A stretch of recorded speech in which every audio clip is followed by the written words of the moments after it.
বিগত সরকারের বিরুদ্ধে আন্দোলন করেছি, সংগ্রাম করেছি। সাধারণ মানুষের ভোটের উপস্থিতিতে যখন সাধারণ মানুষ ভোট দিতে উপস্থিত হয়েছে এবং সাধারণ মানুষের ভোটের মাধ্যমে আমরা একটি জনগণের সরকার প্রতিষ্ঠিত করতে যাচ্ছি, কিন্তু খুব দুর্ভাগ্যের সাথে বলতে হয়, বিশেষ করে ঢাকা শহরগুলোতে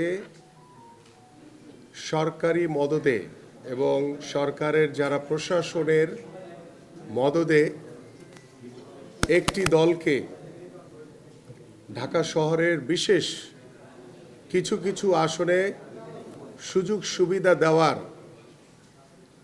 চেষ্টা করেছে এবং সেই সুযোগ সুবিধা দেওয়ার মাধ্যমে আমার ঢাকা 16 আসনের সাধারণ মানুষ সকাল থেকে স্বতঃস্ফূর্তভাবে তারা সকলেই ভোট প্রদান করেছে। এবং আমি যখন প্রতিটি ভোট কেন্দ্রে গিয়েছি, অনেকেই আপনারা আমার সাথে ছিলেন, এবং সেখানে প্রত্যেকেই বের হয়ে এসে বলেছে যে ভাই, আমরা সবাই আপনি আমাদের এলাকার সন্তান, আপনাকে আমরা স্বতঃস্ফূর্তভাবে ভোট দিয়েছি ধানের শীষে। এবং আমি নিজেও দেখেছি যে মানুষের যে স্বতঃস্ফূর্ত অংশগ্রহণ, সেটা আমাকে অত্যন্ত উদ্বেলিত করেছিল।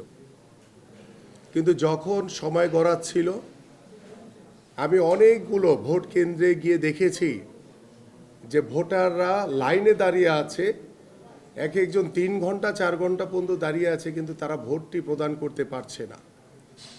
বিশেষ কিছু কিছু কেন্দ্রে লক্ষ্য রেখে সরকারের পক্ষ থেকে এবং ভিতরে যারা প্রিজাইডিং অফিসার, সহকারী প্রিজাইডিং অফিসার রয়েছেন, পোলিং অফিসার রয়েছেন, তাদের সরাসরি মদদে ভোট গ্রহণ স্লো করা হয়। আপনারা ভোটের কাস্টিং দেখলেই বুঝতে পারবেন যে আমার যেখানে 4 লাখের উপরে ভোট, সেখানে আমার 50% ভোটও কাস্ট হয়নি।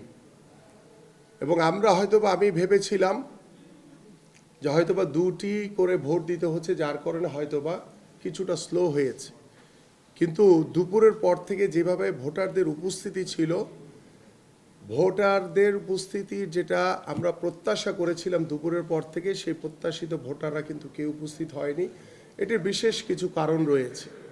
কিছু কিছু জায়গায় বিচ্ছিন্ন কিছু ঘটনার মাধ্যমে লাঠিচার্জের কারণে ভোটাররা ভয়ভীতি পেয়েছে, যারা উপস্থিত হতে পারেনি। অনেক জায়গায় দীর্ঘ লাইনের কারণে তারা দীর্ঘক্ষণ ভোট প্রদান থেকে বিরত ছিল, যার কারণে তারা ভোট কেন্দ্রে উপস্থিত হয়নি। এবং সবচেয়ে বড় যে বিষয়টির জন্য আজকে আমরা এখানে উপস্থিত হয়েছি, যেখানে আমাদের ঢাকা 16 আসনের ধানের শীষের বিজয় সুনিশ্চিত ছিল, যখন আমরা ভোট গ্রহণ শেষ হয়েছে, ভোট গণনার পর থেকে আমরা দেখেছি আসল ইঞ্জিনিয়ারিংটা করা হয়েছে একটি দল জামাতের পক্ষে। জামাতের প্রার্থীকে বিজয়ী করার জন্য তারা যেভাবে 8টি থেকে 10টি কেন্দ্রকে টার্গেট করে তারা কাজ করেছে।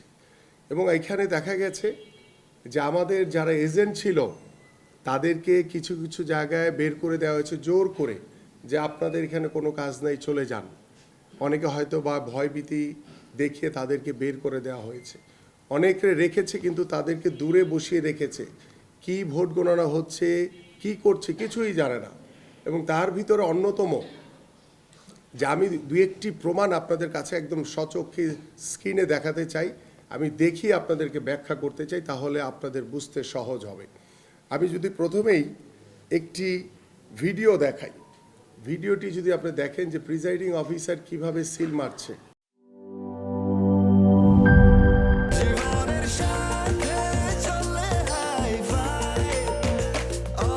স্বাস্থ্যকর অল টাইম, সব সময় অল টাইম হেলদি লাইফ।